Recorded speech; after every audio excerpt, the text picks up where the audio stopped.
What's going on, guys? I've got here a 2008 Nissan Altima, and I'm going to use this car to point out to you the location of all of the different fuses for the operation of your headlights, your fog lights, your low beams, and your high beams. So we're going to begin by removing this cover here that's to the left of the steering wheel.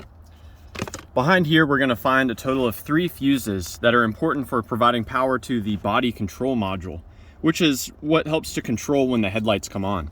There is a fuse puller here that you can use, as well as some spare fuses all the way here on the left-hand side. Now let's get at the fuses here. So there's one right here, this 10 amp fuse. I'll go and just pull it out. So be sure to check that fuse out. And there are 2 additional 10 amp fuses that are right next to each other. So that's going to be these 2 right here. So check out those 3 fuses. And now let's move under the hood. I can actually show you the dedicated fuses that go for each headlight bulb. So we're gonna move over here to the fuse box that is on the driver's side. So real simple to open this up. On the front of the fuse box cover is a tab that you pull away. And looking to the back, there's a larger tab that you actually push towards the fuse box cover and pry up. You can read about the fuses here on the back, but I'll go ahead and show you what you need to know. One other important fuse to note regarding the body control module is going to be this 40 amp fuse right here.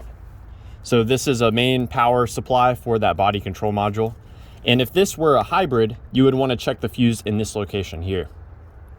Now moving on to the fuses that are specific to each light bulb. There are 2 high beam fuses. This first one here, this 10 amp, that is for the passenger side high beam. And then directly underneath it, we have the driver's side high beam.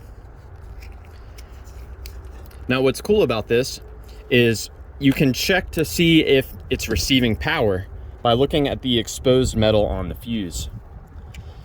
If the fuse itself is not receiving power, you may have an issue with the switch or the relay, which is built into this assembly.